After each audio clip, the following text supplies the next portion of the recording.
تو اس کو نقصان اٹھانا پڑتا ہے. آپ جتنے بھی پروٹیسٹ میں جو لوگ غلط بول جاتے ہیں جذبات میں آ کے, جذبات میں, غصے میں آدمی طلاق دے دیتا ہے کہ جوش اور جذبات میں آ کے, غصے میں آ کے اس نے وہ کام کر دیا, غصے کا کام ہے نا. تو جذبات میں کیا ہوتا ہے کہ اسے لگتا ہے ابھی میں فیملی کو اپنی چھوڑ کے اس کے ساتھ خوش رہوں گا, لڑکی سوچ رہی ہوتی ہے میں فیملی کو چھوڑ کے اس کے ساتھ خوش رہوں گا. وہ کیا ہوتا ہے, وہ بڑے ہوئے اور اٹریکشن ہوا اور وہ جذبات تب ابھر رہے ہیں. اب وہ سالوں سال جذبات ہی ابھر رہے ہیں, تربیت تو نہیں ہو پا رہی نا, اسے نہیں پتا کہ شادی کے بعد مجھے زندگی کیسے گزارنی ہے.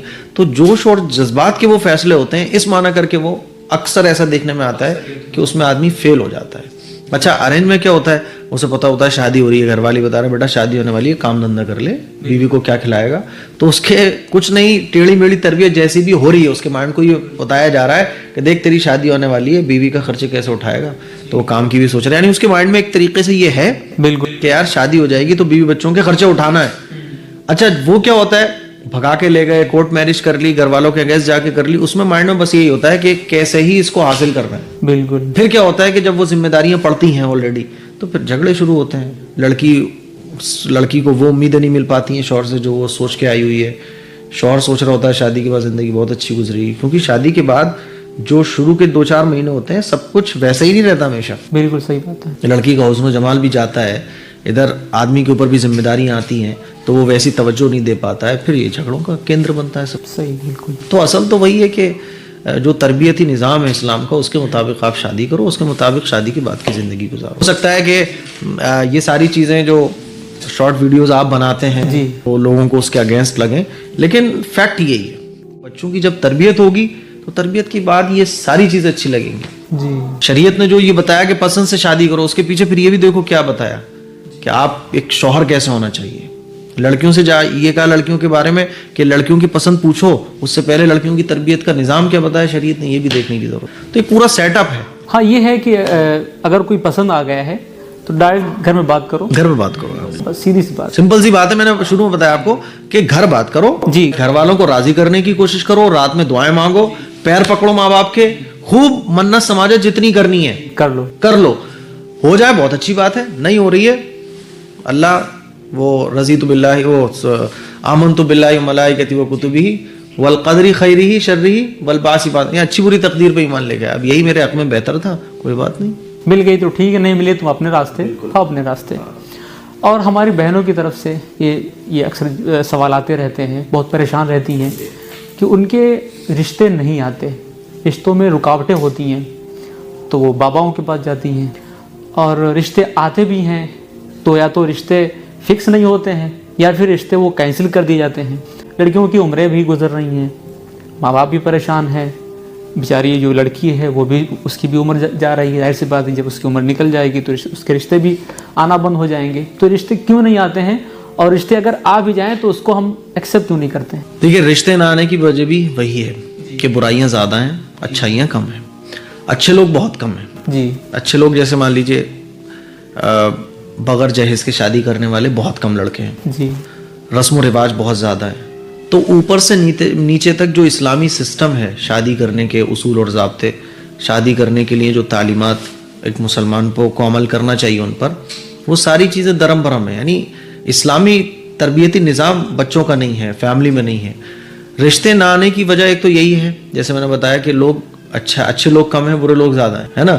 مان لیجیے رشتہ آیا, سب کچھ اچھا ہے, لیکن وہ مانگ رہا ہے بھائی 10 لاکھ روپے مجھے چاہیے, ڈیمانڈ کر. سب سے بڑی تو یہی ہے جہیز, کیونکہ سب کو ڈیمانڈ چاہیے.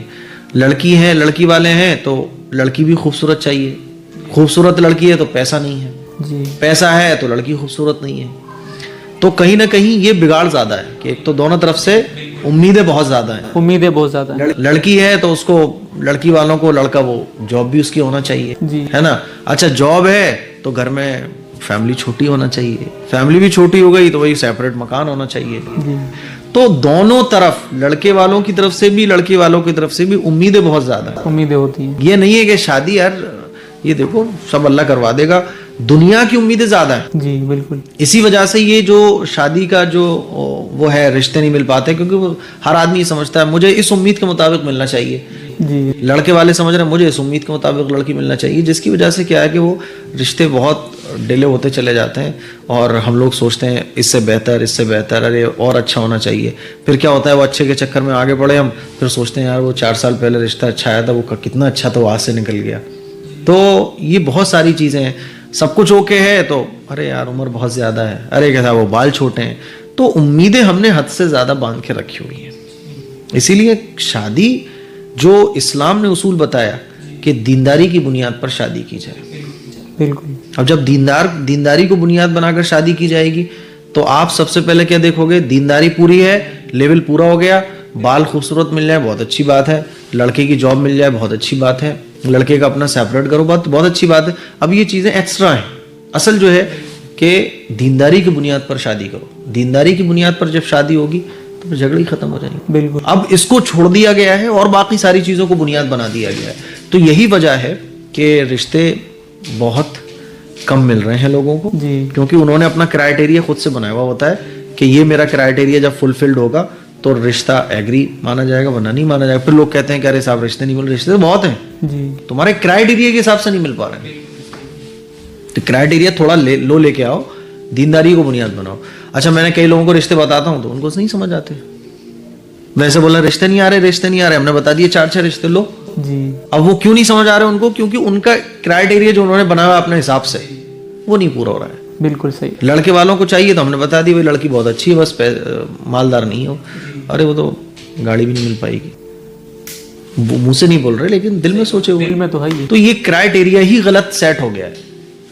اچھا دینداری کی بنیاد پر جب رشتے ہوں گے تو کوئی مسئلہ ہی نہیں ہوگا. بھائی لڑکی نمازی ہے, سب کچھ ہے, قرآن پڑھی ہوئی ہے. جیسے کہ پہلے زمانے میں اگر آپ دیکھ لیں تو ہر بچی قرآن پڑھنے کی سب سے پہلے فکر کرتی تھی. بالکل. کیوں, اسے پتا ہوتا تھا کہ جب رشتہ آئے گا تو رشتے والے پوچھیں گے لڑکی نے قرآن پڑھا ہے. بالکل. اور باقاعدہ لڑکی کی تعریف میں یہ بتایا جاتا تھا کہ اس بچی نے اپنے ہاتھ سے قرآن لکھا ہے, اس بچی کو اتنی صورتیں یاد ہیں. اب آپ دیکھیں لڑکیوں کو یا لڑکیوں کو خاص طور پر ہائی اسکول زبردستی کروایا جاتا ہے. کیوں, ہائی اسکول تو کر لے ورنہ لڑکے والے آئیں گے تو پوچھیں گے, اور لڑکے والے آتے ہیں تو یہی پوچھتے ہیں لڑکی کیا پڑھی ہوئی ہے. اور اگر یہ پتہ چل جائے 5واں تک پڑھی ہوئی ہے, کچھ نہیں وہ دینی تعلیم پڑھی ہوئی ہے, تو اتنا ریسپانس نہیں دیتے وہ. صحیح بات ہے. تو کرائٹیریا بدل گئے. جی. اچھا اس کی پہل کہاں سے ہونی چاہیے؟ اس پر باتیں تو بہت ہوتی ہیں, گراؤنڈ لیول کے اوپر اس کا فرق نظر نہیں آ رہا ہے. جو لوگ کہنے والے ہیں کہ رشتوں میں آسانی کریں اور جہیز نہ لیں, تو میں نے دیکھا ہے, میں نے اپنی آنکھوں سے دیکھا ہے ہمارے علاقے میں کچھ ایسے لوگ ہیں جو کہ میں ان کا نام نہیں لوں گا, انہوں نے جب اپنے بچوں کی شادی کی تو انہوں نے جہیز لیا. تو اس سے جو ہے ایک غلط میسج آتا ہے لوگوں میں کہ یار وہ عالم ہیں اور وہ جو ہے بات کرتے ہیں, لیکن خود اپنے بچوں کی شادی کرتے ہیں تو جہیز لے رہے ہیں. تو اس کی پہل کہاں سے ہونی چاہیے؟ اس کی پہل خود سے ہونا چاہیے.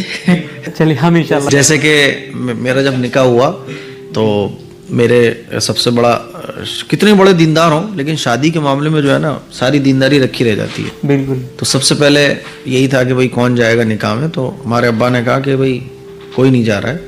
تو یہ ہوا, رہے کیوں نہیں جائیں گے, چچا جائیں گے, فلاں جائیں گے, یہ جائیں گے رشتے دار. تو ابا نے بولا میں خود ہی نہیں جا رہا ہوں. اچھا. تو یہ اسے کہتے ہیں کہ شروعات, اتنی سادگی. ہاں یہ میں بتانا چاہ رہا ہوں, اسے کہتے ہیں کہ شروعات خود سے ہو. بالکل صحیح بات ہے. جب ابا سرنڈر کہ بھائی ابا خود ہی نہیں جا رہے تو کون جا رہا ہے؟ کہ استاد جا رہا ہے, وہ بھی نکاح پڑھانے. اب سب کیا بولا, کوئی کچھ یہ بول ہی نہیں سکتا کہ بھائی فلاں جا رہا ہے, فلاں جا رہا ہے, بھائی وہی نہیں جا رہے. اب کیا, تو بس 2 گاڑی گئی ہمارے نکاح میں. جی. جس میں لوگوں کو بڑی حیرانی تھی کہ ابا نہیں جا رہے. تو ہم سے لوگ کہتے ہیں یار تم آپ کے ابا ہی نہیں جا رہے. لیکن اس میں تو میں ان سے یہ کہتا تھا ابا نہیں جا رہے تو اس میں کیا ہوا, نکاح میں ابا کا ہونا ضروری تھوڑی ہے کوئی. تو یار دولہا بھی عجیب ہے یار. اب ہم وہاں پہنچے تو سسرالی سارے پوچھ رہے ہیں ابا کہاں ہے لڑکے کے. مفتی صاحب کا ابا ہی نہیں آئے. کیوں نہیں آئے, کیا ہوا؟ کہ اس لیے نہیں آئے کیونکہ کوئی ابا کا جانا ضروری نہیں ہے. جی. تو سب لوگ غلط نہیں ہوتے ہیں.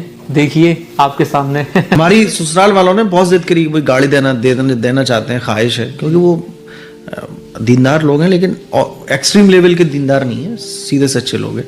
تو بڑی ضد کری انہوں نے. ہماری اسی بات پہ خوب جھک ہوتی تھی, ہمیں چاہیے نہیں, اللہ کا شکر ہے آلریڈی بائک ساری ہیں, کہ نہیں وہ ہماری خواہش ہے. تمہیں خواہش ہے تو پھر آپ جانو, ہم لیں گے ہی نہیں.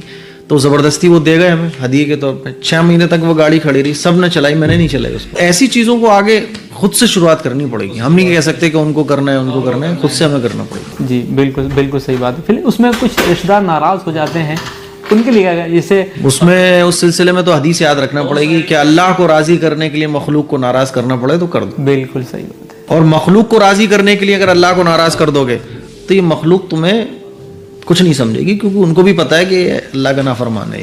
بالکل صحیح بات ہے. مفتی صاحب ایک اور سوال ہے, وہ یہ کہ شادی کی کیا عمر ہونی چاہیے؟ ہمارے نوجوان یہ سوال کیا کرتے ہیں, ان کے ماں باپ بھی سوال کیا کرتے ہیں, کال کرتے ہیں, میسج کرتے ہیں کہ جو شریعت ہے اس نے جو ہے کہ شادی کی نکاح کی عمر کیا رکھی ہوئی ہے؟ دیکھیے شادی کی عمر تو جو اسلام نے ہمیں بتائی ہے وہی ہے کہ جب انسان بالغ ہو جائے, لڑکا ہو یا لڑکی ہو, جب بالغ ہو جائے تو سب سے پہلے ان کے نکاح کی فکر کرنا چاہیے. کیونکہ دیکھو جیسے بچہ ہوتا ہے نا, بھوک لگتی ہے وہ دودھ مانگتا ہے, بڑا ہو جاتا ہے تو روٹی کھانا شروع کر دیتا ہے. بالکل اسی طرح سے جب آدمی کی عمر شادی کے قابل ہو جاتی ہے وہ عمر ہے بلوغت کی. اور شادی کی پھر بھی بیسٹ عمر اگر آپ مجھ سے پوچھیں تو میں سمجھتا ہوں کہ اللہ کے نبی صلی اللہ علیہ وسلم نے جس عمر میں شادی کی ہے وہ بیسٹ ہے. جی تو 24 سے لے کے 25-26 یہ جو ٹائم ہے یہ بیسٹ ہے شادی کے لیے. 24, 25, 26 جی یہ ہمارے نوجوانوں کی. اور لڑکی کی کیا عمر ہونی چاہیے؟ لڑکی کی میں یہ بھی کوئی ایسے میں بیسٹ نہیں بتا رہا ہوں, کیونکہ حضور علیہ الصلوۃ والسلام نے 24 سال کی عمر میں نکاح کیا ہے نا, تو اس معنی کر کے میں نے بتایا ہوا ہے. ورنہ تو بالغ ہونا یہ بیسٹ ہے. بالغ ہونے کے بعد سب کی طبیعتیں مزاج مختلف ہوتا ہے, تو کسی کو کوئی مان لیجیے بیمار ہے تو اس کو یہ نہیں کہا جائے گا کہ بالغ ہوتے ہی نکاح کر لو. جی یہ طبیعت پر ڈیپینڈ کرتا ہے. جی نکاح کا بالغ ہونے کے بعد قابل ہو گئے آپ, اب نکاح کا جب تقاضا ہے کر لو. ایسے بہت سارے ماں باپ ہیں جو کہ جوا کھیلتے ہیں, شراب پیتے ہیں, بچوں کی طرف بالکل غور نہیں کرتے ہیں, بچے کیا کر رہے ہیں کسی کو نہیں پتہ ہے, شادی بھی نہیں کرا رہے ہیں.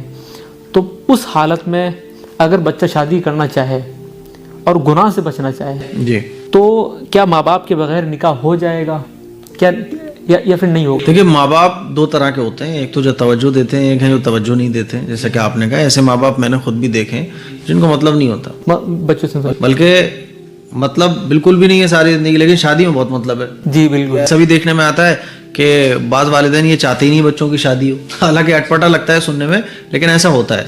تو ایسے موقع پھر آپ کو جو ہے مت دیکھو, آپ نکاح کرو, اپنی زندگی بسر کرو, ماں باپ کے حق ادا کرو, ان سے تمیز سے بات کرو, تہذیب سے بات کرو, ان کے حق ادا کرو, باقی آپ پھر نکاح کرو. پھر کچھ لوگ یہ بھی کہتے ہیں کہ جو لڑکا ہوتا ہے تو اس کی طرف تو ولی اس کی طرف سے ولی نہیں لگتا ہے, لیکن لڑکی کی طرف لگتا ہے. نہیں دیکھیے بالغ ہونے کے بعد آپ خود مالک ہیں, آپ خود نکاح کر سکتے ہیں. بالغ ہونے کے بعد کوئی آپ کو روکنے والا نہیں ہے. تو یہ اس الزام سے ہم بری ہیں پھر؟ ہاں بالکل بری ہیں, کوئی الزام آپ کے اوپر نہیں ہے. جی آپ کا کام تو خیر مجھے بتانے کی ضرورت نہیں ہے, A M Qasmi welfare society ji, جو کہ وہ غریبوں کو, مظلوموں کو, بے سہاروں کو سہارا. یہ 50 لاکھ جو فالوور ہیں ان کی سوسائٹی ہے. اچھا ماشاء اللہ. میری اکیلے کی نہیں ہے. اس میں جو کام ہوتا ہے الحمدللہ قابل احترام کام ہے, لیکن کچھ لوگ اس میں کیڑے نکالنے والے بھی ہیں.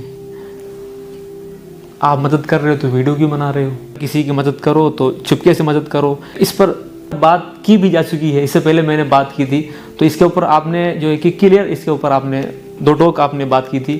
کیسے کچھ نادان ہیں جو کہ وہ ہمارے ہی فالوور بھائی, دیکھیے وہ بھی بیچارے ہم سے محبت رکھتے ہیں, محبت اس لیے وہ بات کر رہے ہیں. اب بس فرق کیا ہوتا ہے کہ ان کو جیسے کہ صحیح گائیڈنس کی, ہاں جیسے کہ ڈاکٹر بچے کا علاج کرتا ہے تو بچہ سمجھ رہا ہوتا ہے کہ یار ڈاکٹر تو مجھے انجیکشن لگا رہا ہے, میرے کاٹ رہا ہے, چیرا لگا رہا ہے, جی سوئیاں لگا رہا ہے, لیکن ڈاکٹر جانتا ہے کہ سوئی لگانا اس کے لیے اچھا ہے. تو ایسے ہی جو لوگ نہیں اتنا جتنا علم ہے ان کو معلوم ہے چھپا کے مدد کرنا چاہیے, لیکن علم نہ ہونے کی وجہ سے اس طرح کے شک اور شبہات پیدا ہوتے ہیں. قرآن میں اللہ تعالیٰ نے دونوں طرح کی تعریف فرمائی ہے, الذین ينفقون اموالهم باللیل والنہار سرا وعلانیہ, جی بالکل, کہ اس میں خرچ کرنے والوں کی تعریف کی گئی ہے کہ جو دکھا کے خرچ کرتے ہیں, جو چھپا کے خرچ کرتے ہیں. بالکل, تو جہاں جیسی ضرورت ہوگی وہاں ویسے مدد کرنے کا تذکرہ ہے. بالکل, چھپا کے مدد کرنا یہ بھی پسندیدہ عمل ہے, اور دکھا کے مدد کرنا یہ بھی پسندیدہ عمل ہے. مفتی صاحب اور دو طرح کے لوگ ہوتے ہیں, جی میں یہ بات بار بار بول چکا ہوں کہ بعض وہ لوگ ہوتے ہیں جو سڑکوں پر پڑے ہوئے ہیں, جی, اور بس وہ اس تلاش میں ہے کہ یہ جو روڈ جا رہا ہے, ہزاروں لوگ اس روڈ پر سے گزر رہے ہیں, کاش کوئی ان میں سے ایک بندہ ایسا آئے جو میرا ہاتھ تھام کے مجھ سے بولے کہ ابا کیا پریشانی ہے تمہیں. وہ اسی امید پہ بس روڈ پر بیٹھے ہوئے ہیں. بالکل, تو اگر ہم ان کا سہارا بنیں گے تو انہیں خوشی ہوتی ہے, تو ایسے لوگوں کو دکھایا جاتا ہے.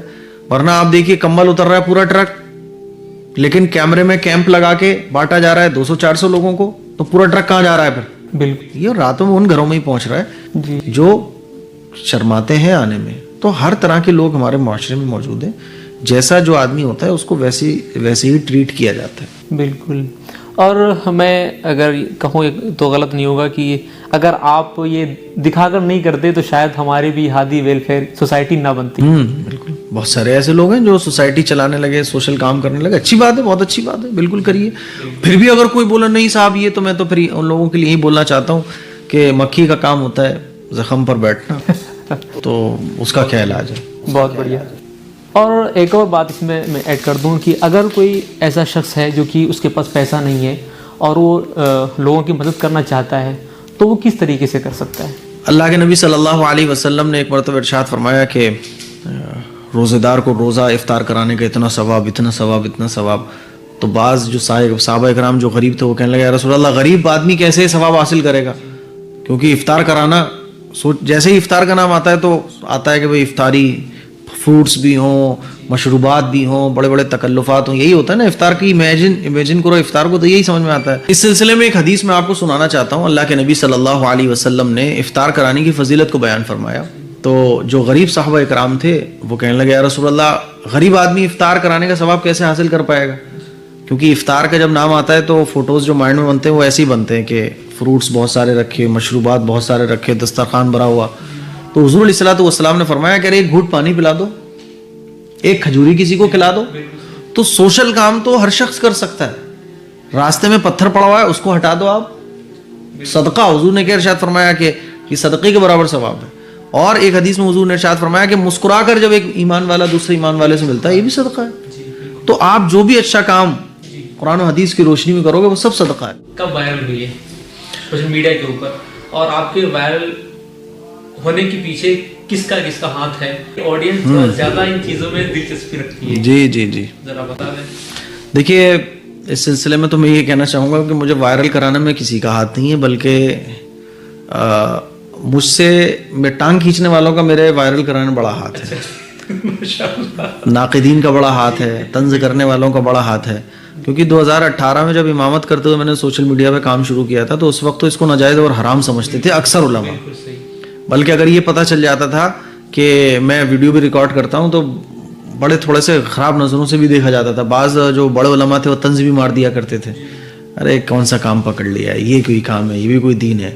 تو 2018 میں اس کو بالکل حرام سمجھا جاتا تھا. تو اس موقع پہ میں نے کام شروع کیا. میرا ایک مزاج ہے, مجھے لگتا ہے کہ کسی کام سے لوگوں کو فائدہ پہنچ رہا ہے تو پھر میں کرتا ہوں, اور پھر مجھے اس سے مطلب نہیں ہوتا.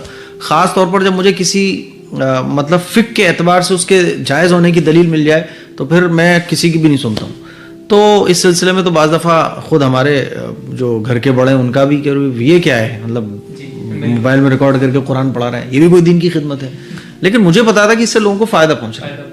تو اس میں جو ہے نا جتنا شدت کے ساتھ اس چیز کو ناپسند کیا جاتا تھا اتنی شدت کے ساتھ میں اپنے کام میں لگا رہتا تھا, کیونکہ مجھے ہی سمجھ آ رہا تھا کہ لوگ قرآن پڑھ رہے ہیں مجھ سے, لوگ مجھ سے دین سیکھ رہے ہیں. تو بس اس پہ میں کام کرتا چلا گیا.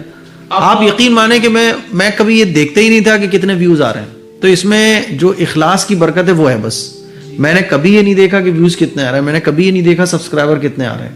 اور جب تک میں نے نہیں دیکھا مجھے احساس بھی نہیں تھا, کیونکہ مجھے یہ تھا کہ مجھے تو 2 لوگ بھی سن رہے ہیں بس بہت ہے.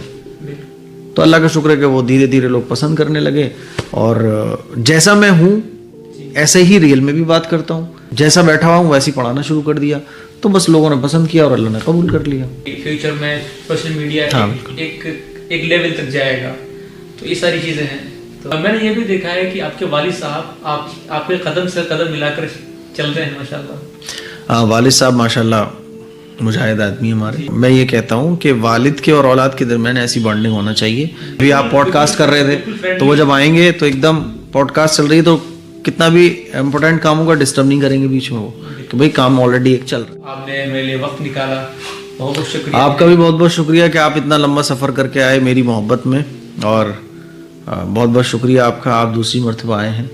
امید ہے کہ آتے رہیں گے انشاءاللہ. شکریہ. السلام علیکم.